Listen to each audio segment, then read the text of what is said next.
ആദ്യമായി തന്നെ പരിശുദ്ധ അമ്മ ജീവനോടെ പ്രത്യക്ഷപ്പെട്ട ഈ അൾത്താരയ്ക്ക് മുമ്പിൽ വന്ന് അമ്മയുടെ പ്രത്യക്ഷീകരണ സാക്ഷിയാക്കി ഞങ്ങളെ ഇവിടെ നിർത്തിയതിന് അമ്മയ്ക്കും തിരുക്കുമാരനും കോടാനുകോടി നന്ദി പറയുന്നു. എൻ്റെ പേര് വിജി. ഞാൻ പാലാരൂപതയിലെ മൂന്നരവ ഇടവകയിൽ നിന്ന് വരുന്നു. ഇതെൻ്റെ മോള് ഡോണ മാത്യു. ആദ്യമായി തന്നെ എൻ്റെ മോള് +2 പഠിച്ചുകൊണ്ടിരിക്കുന്ന ഈ പ്രാവശ്യം റിസൾട്ട് വന്നു. ആദ്യമായി ഞാൻ കൃപാസനത്തെ പറ്റി അറിഞ്ഞത് ഒത്തിരി പേരിൽ നിന്ന് ഞാൻ കൃപാസനത്തിലെ അമ്മയെപ്പറ്റി പറഞ്ഞു കേട്ടിരുന്നു. എനിക്കിവിടെ വരണമെന്ന് ഭയങ്കര ആഗ്രഹമായിരുന്നു. പോരാൻ വഴിയറിയില്ല, വരാൻ കൂട്ടാരുമില്ല. അങ്ങനെ ഇരുന്നപ്പോഴാണ് എനിക്കൊരു ദിവസം തപാലിലൂടെ നമ്മുടെ കൃപാസനം പത്രം ആരയച്ചെന്നറിയില്ല, എവിടെ നിന്ന് വന്നു എന്നറിയില്ല, എങ്കിലും എൻ്റെ വീട്ടിലേക്ക് എൻ്റെ അഡ്രസ്സിൽ തന്നെ ഒരു കൃപാസനം പത്രം വന്നു. കൃപാസന പത്രം ഞാൻ മുഴുവൻ ഇരുന്ന് വായിച്ചു. ഞാൻ അപ്പോൾ തന്നെ ഓർത്തു, അമ്മയ്ക്ക് ഒരാഗ്രഹമുണ്ട്, അമ്മ എന്നെക്കുറിച്ച് ഒരു പദ്ധതിയുണ്ട്, എനിക്ക് അവിടെ വരണമെന്ന് എൻ്റെ ആഗ്രഹം അമ്മ മനസ്സിലാക്കിയിട്ടാണ് അമ്മ എനിക്ക് ഈ പത്രം ഇവിടെ എത്തിച്ചു തന്നത്. ഉറപ്പായിട്ടും എനിക്ക് പോകണമെന്ന് ഞാൻ തീരുമാനിച്ചു.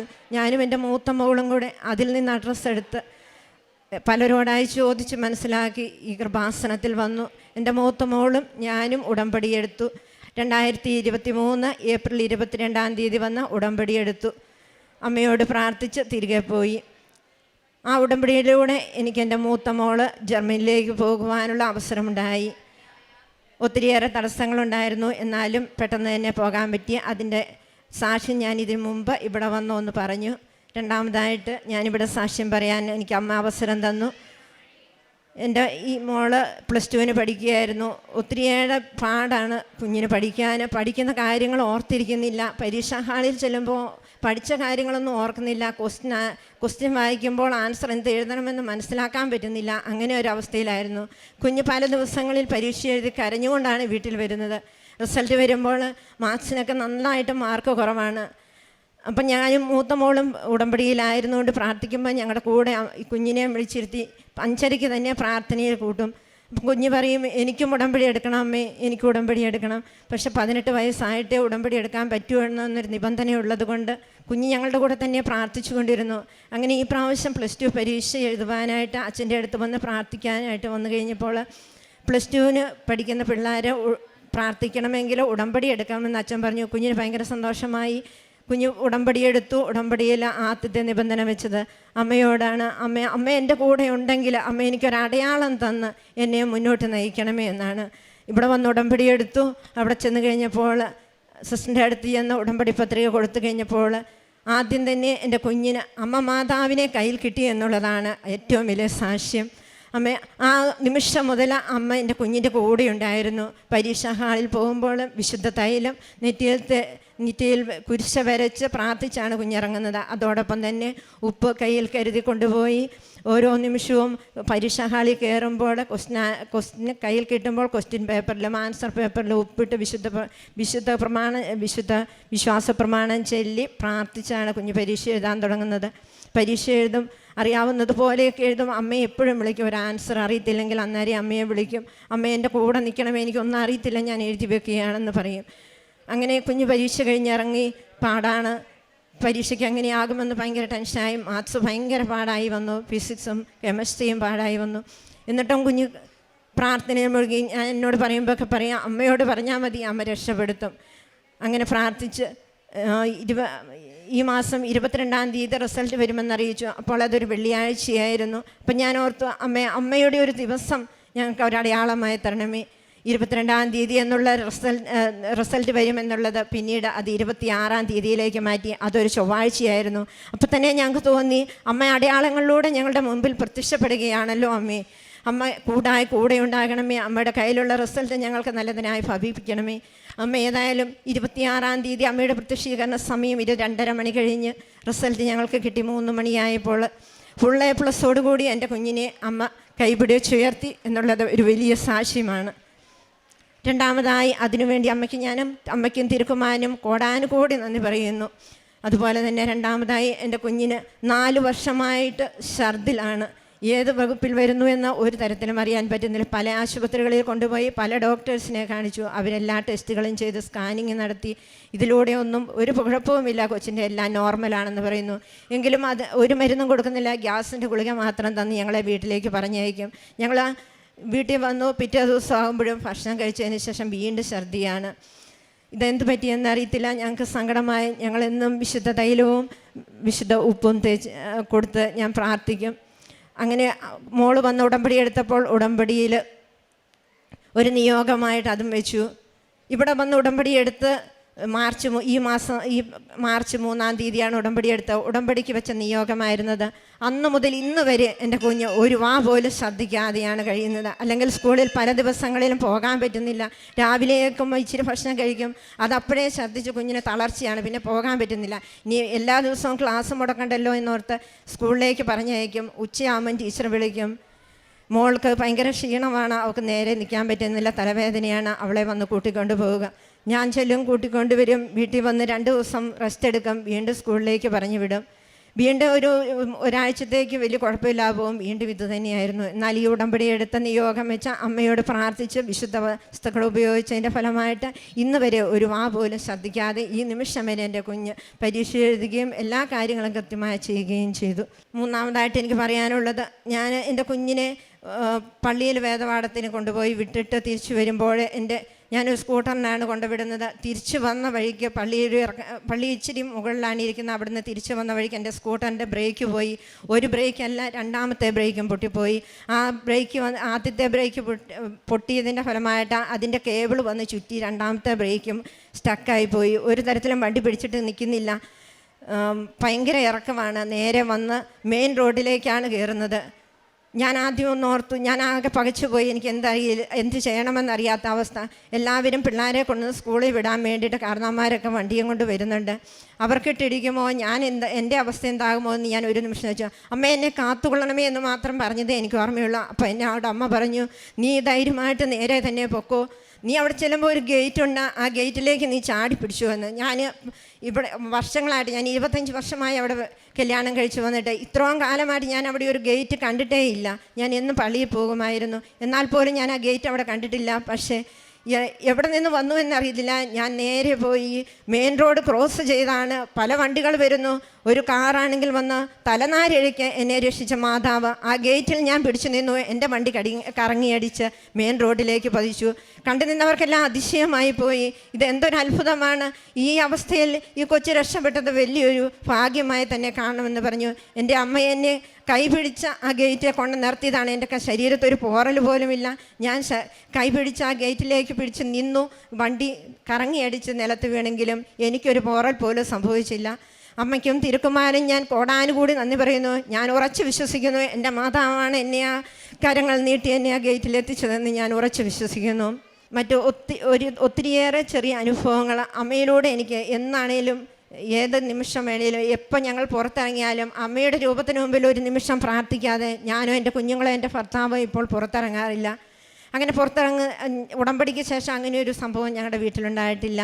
അതുപോലെ തന്നെ വണ്ടിയിൽ ഞാൻ മാതാവിൻ്റെ ഇവിടെ നിന്ന് കിട്ടിയ കൊന്തയും എൻ്റെ കഴുത്തിൽ കാശുരൂപവും ഉണ്ടായിരുന്നു. അമ്മയോട് പ്രാർത്ഥിച്ചിട്ട് മാത്രമാണ് ഞാൻ ഏത് നിമിഷവും ആ വണ്ടിയിൽ കയറുന്നത്. വണ്ടിയിൽ ഞാനൊരു കാശുരൂപം സ്ഥിരമായിട്ട് വെച്ചിട്ടുണ്ട്. അമ്മ എന്നെ കൈപിടിച്ച് ഉയർത്തി അമ്മയ്ക്കും തിരുക്കുമാരനും ഞാൻ 1000 നന്ദി പറയുന്നു.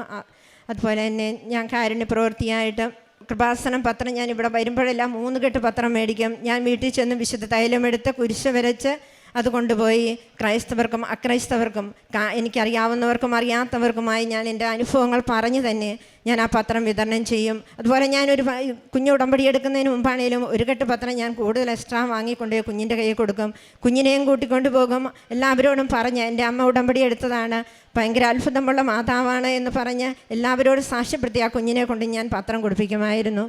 ഇപ്പോഴും ഞാൻ ആ പത്രം എല്ലാവർക്കും, ഇനി എനിക്ക് വരാൻ പറ്റാത്ത ഒരവസരമുണ്ടെങ്കിലും ആരെങ്കിലും വന്നാൽ പോലും ഞാൻ അവരെ കൊണ്ട് പത്രം മേടിച്ച് എനിക്ക് പറ്റുന്നിടത്തോളം പത്രം ഞാൻ മാക്സിമം കയ്യിൽ കിട്ടുന്ന എല്ലാ പത്രങ്ങളും ഞാൻ എല്ലാവർക്കും സാക്ഷ്യം പറഞ്ഞ് കൊടുക്കാൻ ശ്രദ്ധിക്കും. അതുപോലെ കാരുണ്യ പ്രവൃത്തിയായിട്ട് ഞങ്ങൾക്ക് പാലായിൽ തന്നെ ഒരു അഗതി മന്ദിരമുണ്ട്. അവിടെ പോയി എന്നെ പറ്റുന്ന എല്ലാ സഹായവും ഞാൻ ചെയ്യും. ഞാനൊരു നേഴ്സായിട്ടാണ് വർക്ക് ചെയ്യുന്നത്. അവിടെ വരുന്ന പേഷ്യൻസിന് ഞാൻ ചെയ്യുന്ന എൻ്റെ ഡ്യൂട്ടിയുടെ ഉൾപ്പെടാതെ തന്നെ ഞാൻ അവർക്ക് എന്നെ പറ്റുന്ന സഹായങ്ങളും വേണ്ടുന്ന സഹായങ്ങളും എല്ലാം ചെയ്തു കൊടുക്കും. അതുപോലെ ഒരു നേരത്തെ ഭക്ഷണത്തിന് വകയില്ലാതെ വഴി സൈഡിലൊക്കെ ഇരിക്കുന്നവർക്ക് അർഹതപ്പെട്ടവരുടെ കൈകളിൽ എൻ്റെ ഭക്ഷണം എത്തിക്കണമേ എന്ന് മാതാവിനോട് പ്രാർത്ഥിച്ച് ഉപ്പിട്ട് ഞാൻ പൊതിച്ചോറ് കൊണ്ട് കൊടുക്കും. ഞാനും എൻ്റെ കുഞ്ഞിനെയും കൂട്ടും. ഞങ്ങൾ രണ്ടുപേരും കൂടെ പോയി പൊതിച്ചോറ് വിതരണം ചെയ്യും. അതുപോലെ ആത്മീയ ജീവിതം എന്ന് പറഞ്ഞാൽ, ഞാൻ ഈ ഉടമ്പടി എടുത്തതിന് ശേഷം എല്ലാ ദിവസവും പള്ളിയിൽ പോയി വിശുദ്ധ കുർബാന സ്വീകരിച്ചതിന് ശേഷം മാത്രമേ ഞാൻ ഡ്യൂട്ടിക്ക് പോകാറുള്ളൂ. ഏതെങ്കിലും ഒരു കാരണവശാൽ ഒരു വർഷത്തിൽ 1-2 ദിവസം മാത്രമേ എനിക്ക് വിശുദ്ധ കുർബാനയിൽ പങ്കുകൊള്ളാതിരിക്കേണ്ടി വന്നിട്ടുള്ളൂ. അതിനും അമ്മ എന്നെ ഒരുപാട് അനുഗ്രഹിച്ചു. ഇതിനു മുമ്പ് ഞാൻ ഓർത്തെ വിശുദ്ധ കുർബാനയ്ക്ക് പോകാൻ എനിക്ക് സമയമില്ല എന്നായിരുന്നു. പക്ഷേ ഈ ഉടമ്പടിയിൽ വന്നതിന് ശേഷം അമ്മ എനിക്ക് വെളിപ്പെടുത്തി തന്നു, നിനക്ക് വിശുദ്ധ കുർബാനയിൽ പങ്കെടുത്തതിന് ശേഷം ബാക്കി കാര്യങ്ങൾ ചെയ്യാൻ സമയമുണ്ട്, നീ വിശുദ്ധ കുർബാനയിൽ പങ്കെടുക്കണമെന്ന് അമ്മ എനിക്ക് വെളിപ്പെടുത്തി തന്നു. അതുകൊണ്ട് ഞാൻ ഇന്ന് വരെയും ഈ ഉടമ്പടിക്ക് ശേഷം വിശുദ്ധ കുർബാന പങ്കെടുക്കാതെ ഒരു കാര്യവും ചെയ്യാറില്ല. പിന്നെ എല്ലാ ദിവസവും കുടുംബ പ്രാർത്ഥന, ചില ദിവസങ്ങളിൽ ഞങ്ങളുടെ വീടുകളിൽ തിരക്കാണെന്നും പറഞ്ഞാൽ അല്ലെങ്കിൽ ആരെങ്കിലും വിരുന്നുകാർ വന്നാലൊക്കെ ഞങ്ങൾ കുടുംബ പ്രാർത്ഥന മുടക്കുന്ന ഒരു സ്വഭാവം ഉണ്ടായിരുന്നു. ഇപ്പോൾ ആര് വന്നാലും എന്ത് വന്നാലും ഞങ്ങളുടെ സന്ധ്യാപ്രാർത്ഥന ഞങ്ങൾ ഒരിക്കലും മുടക്കാറില്ല. അത് വീട്ടിലുള്ള എല്ലാവരും വന്നതിന് ശേഷം എല്ലാവരും കൂടി ഒരുമിച്ചിരുന്ന് സന്ധ്യാപ്രാർത്ഥനയിൽ പങ്കെടുക്കും. അച്ഛൻ്റെ ചൊവ്വാഴ്ച ദിവസത്തെ ധ്യാനം ഒരു ദിവസം പോലും ഇടപെടാതെ, എന്തെങ്കിലും ഒരു കാരണവശാൽ ചൊവ്വാഴ്ച കൂടാൻ പറ്റിയില്ലെങ്കിലും ഞാൻ ബുധനാഴ്ച ആ ധ്യാനം കൂടി പ്രാർത്ഥിക്കുമായിരുന്നു. അതുപോലെ എല്ലാ ദിവസവും ഡെയിലി ബ്രെഡ്, എല്ലാ ദിവസവും 5 മണിക്കേറ്റ് ആദ്യം തന്നെ ഉടമ്പടി ഒന്നുകൂടി പുതുക്കി ഈ ഡെയിലി ബ്രെഡ് കൂടും. അതുപോലെ തന്നെ എല്ലാ ദിവസവും ജപമാല, ഞാൻ ഇത്ര എന്നില്ല, എനിക്ക് പറ്റുന്നിടത്തോളം ജപമാല ഞാൻ എൻ്റെ ഡ്യൂട്ടിയുടെ സമയത്താണേലും ഡ്യൂട്ടി ചെയ്തുകൊണ്ടിരിക്കുമ്പോഴാണെങ്കിൽ പോലും എനിക്ക് പറ്റുന്നിടത്തോളം ജപമാല ചൊല്ലി ഞാൻ മാതാവിന് സമർപ്പിക്കും. അതുപോലെ വിശുദ്ധ ബൈബിൾ വായിക്കുന്ന അരമണിക്കൂർ കണ്ടീഷനായിട്ട് ഞാൻ ഉറപ്പായിട്ടും അരമണിക്കൂർ ബൈബിൾ വായിക്കും. അരമണിക്കൂർ എന്ന സമയം നോക്കാതെ എനിക്ക് സമയമുണ്ടെങ്കിൽ ഞാനത് കണ്ടിന്യൂസ് ആയിട്ട് വായിച്ച് എന്നെ പറ്റുന്ന രീതിയിലെല്ലാം മാതാവിനും തിരുക്കുമാരനും ഞാൻ സമർപ്പിക്കും. ഇത്രയേറെ അനുഗ്രഹങ്ങൾ നൽകിയ പരിശുദ്ധ മാതാവിനും വിശുദ്ധ തിരുക്കുമാരനും കോടാനുകോടി നന്ദി പറയുന്നു. ഞാൻ എൻ്റെ കുഞ്ഞിന് എൻ്റെ പേര് ഡോണ മാത്യു. ആദ്യമായി തന്നെ പരിശുദ്ധ അമ്മയ്ക്കും തിരുക്കുമാരനും കോടാനുകോടി നന്ദി പറയുന്നു. ഞാൻ ആദ്യമായി ഉടമ്പടി എടുക്കുന്നത് 2026 മാർച്ച് 3-ാം തീയതിയാണ്. ഞാൻ +2 പരീക്ഷയ്ക്ക് മുമ്പായിട്ടാണ് ഈ ഉടമ്പടി എടുത്തത്. എനിക്ക് +2-ൽ ഭയങ്കര പാടായിരുന്നു എല്ലാ വിഷയങ്ങളും പഠിക്കാൻ. അതുകൊണ്ട് തന്നെ ഉടമ്പടി എടുത്തപ്പോൾ ഞാൻ അമ്മ മാതാവിനോട് പ്രാർത്ഥിച്ചു, മാതാവേ എനിക്ക് +2-ൽ നല്ല മാർക്ക് തന്നെ നൽകി എന്നെ അനുഗ്രഹിക്കണമെന്ന് ഞാൻ മാതാവിനോട് പറഞ്ഞു. അതിന് തെളിവായി എന്തെങ്കിലും എനിക്ക് കാണിച്ചു തരണമെന്ന് മാതാവിനോട് ഞാൻ പറഞ്ഞിരുന്നു. ഉടമ്പടി എടുത്ത് താഴെ വന്നപ്പോൾ സിസ്റ്റർ എൻ്റെ കൈകളിലേക്ക് തന്നത് മാതാവിനെ തന്നെയാണ്. അപ്പോൾ തന്നെ എനിക്ക് മനസ്സിലായി എനിക്ക് പരീക്ഷ എളുപ്പമായി കിട്ടുമെന്ന്. ഞാൻ അങ്ങനെ വിശ്വസിച്ച് +2 പരീക്ഷ എഴുതാൻ പോയി. എല്ലാ ദിവസവും ഞാൻ വിശുദ്ധ തൈലം എടുത്ത് കുരിശ് വരച്ച് വിശ്വാസമാനം ചൊല്ലിക്കൊണ്ടാണ് പോയിരുന്നത്. പിന്നെ കൈകളിൽ ഉപ്പും എടുത്താണ് പോയിരുന്നത്. അത് എനിക്ക് കിട്ടുന്ന ക്വസ്റ്റ്യൻ പേപ്പറിലും ഞാൻ എഴുതാൻ പോകുന്ന ആൻസർ ഷീറ്റിലുമാണ് ഇട്ട് വിശ്വാസമാനം ചൊല്ലി ഞാൻ പ്രാർത്ഥിച്ചു. അതിൻ്റെ ഫലമായി മെയ് 26-ാം തീയതി എനിക്ക് +2 നൽകി +2-ന് നൽകി മാതാവ് എന്നെ അനുഗ്രഹിച്ചു. നമ്മുടെ കർത്താവായ യേശു ക്രിസ്തു വഴി നമുക്ക് വിജയം നൽകുന്ന ദൈവത്തിന് നന്ദി. കൊറിന്ത്യക്കാർക്ക് എഴുതിയ 1-ാം ലേഖനം 15-ാം അധ്യായം 57-ാം വചനമാണ്.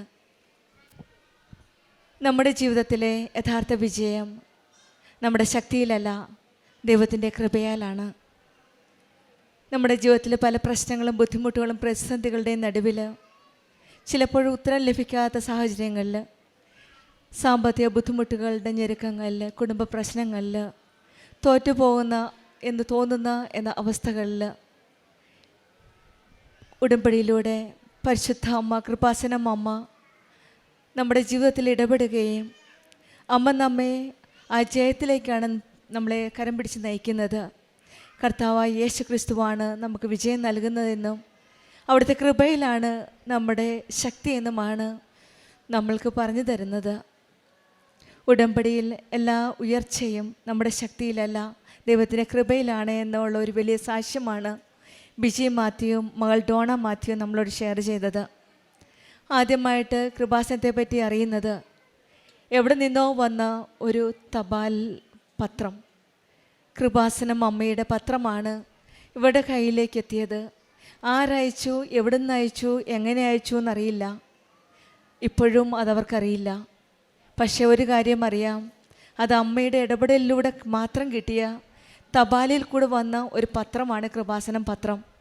അമ്മ നേരിട്ട് ഇവരുടെ ജീവിതത്തിലേക്ക് അങ്ങോട്ട് കയറി ചെല്ലുന്ന ഒരു പ്രതീതിയാണ് ആ കൃപാസനം പത്രത്തിലൂടെ. അമ്മ തന്നെയാണ് ഇവരുടെ കുടുംബത്തിലേക്ക് ചെന്നത്. അങ്ങനെ കൃപാസനം പത്രം വായിക്കുകയും പരിശുദ്ധ അമ്മയുടെ സന്നിധിയിൽ പരിശുദ്ധ അമ്മ ജീവനോടെ പ്രത്യക്ഷപ്പെട്ട ഈ ആലയത്തിലാണ് ഇവരെത്തിയത്. പിന്നീട് അങ്ങനെയാണ് അമ്മ ഉടമ്പടി എടുത്ത് പ്രാർത്ഥിക്കുന്നത്. ജീവിതത്തിൽ ഒത്തിരിയേറെ സംരക്ഷണം ഉണ്ടായിരുന്നു. എവിടെ പോയാലും എന്തിനു പോയാലും പരിശുദ്ധ അമ്മയുടെ ഒരു സംരക്ഷണം.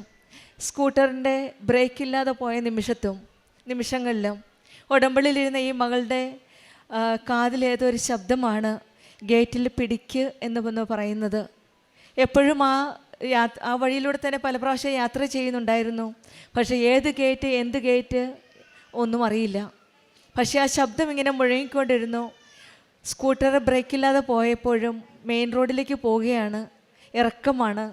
ആ വഴിയിൽ കൂടെ ആ സ്കൂട്ടർ പോകുമ്പോഴും മനസ്സിലൊരു ശബ്ദമാണ് ഗേറ്റിൽ കയറി പിടിക്കുന്നത്. പക്ഷേ ഇയാൾക്ക് യാതൊരു ഓർമ്മയില്ല എവിടെയാണ് ഈ ഗേറ്റെന്ന്.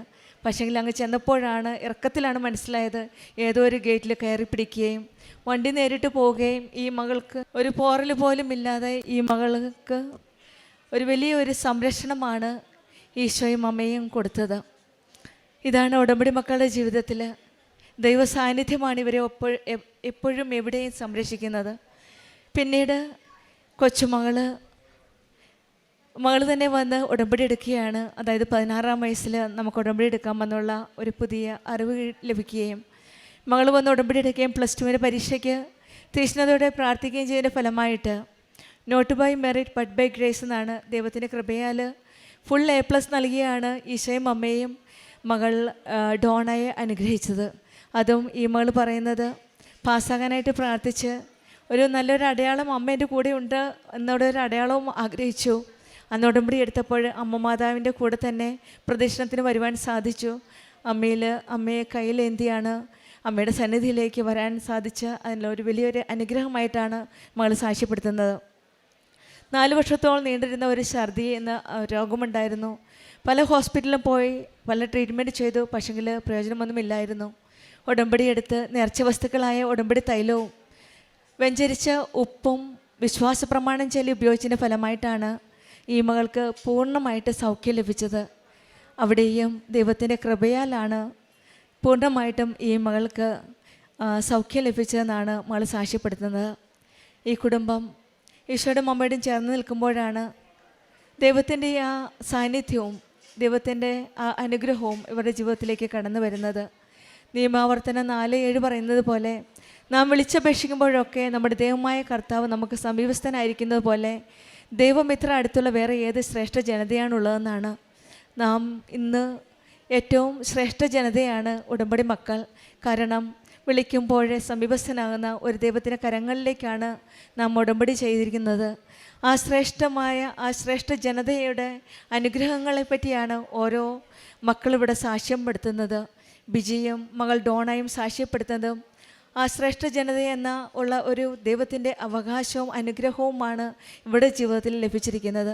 കർത്താവായ യേശുക്രിസ്തു വഴി ഇവർക്ക് നൽകിയ ആ വിജയത്തിന് പരിശുദ്ധമ്മയുടെ പ്രത്യക്ഷീകരണത്തിൻ്റെ സാക്ഷിയായിട്ടാണ് ഇന്നീ മക്കൾ അമ്മയുടെ സന്നിധിയിൽ വന്നിരിക്കുന്നത്. നമ്മുടെ ജീവിതത്തിലും ഉടമ്പടി കൂടുതൽ വിശ്വസ്തയോടെ നിലനിൽക്കുവാനും കൃപാസനം അമ്മയുടെ കരം പിടിച്ച് ദൈവത്തിൻ്റെ കൃപയിലൂടെ ആ വിജയം ആ ജയം അനുഭവിക്കാൻ നമുക്ക് സാധിക്കട്ടെ എന്ന് പ്രാർത്ഥിച്ചുകൊണ്ടും ബിജി മാത്യുവിനും കുടുംബത്തിന് ലഭിച്ച ഈ വലിയ അനുഗ്രഹങ്ങൾക്ക് നമ്മൾക്ക് കരങ്ങളടിച്ച് ദൈവത്തെ മഹത്വപ്പെടുത്താം. യേശുവേ നന്ദി, യേശുവേ സ്തുതി, ആവേ മരിയ. അത്യപൂർവ ദൈവാനുഭവങ്ങൾ ഇനി നിങ്ങൾക്കും സ്വന്തം. ഈ യൂട്യൂബ് ചാനൽ ഇതുവരെ സബ്സ്ക്രൈബ് ചെയ്തിട്ടില്ലെങ്കിൽ ഇപ്പോൾ തന്നെ സബ്സ്ക്രൈബ് ചെയ്യുക. ഈ വീഡിയോ ഇപ്പോൾ തന്നെ നിങ്ങളുടെ സുഹൃത്തുക്കൾക്ക് ഷെയർ ചെയ്തുകൊണ്ട് കർത്താവിൻ്റെ പ്രേക്ഷിതരാകുക.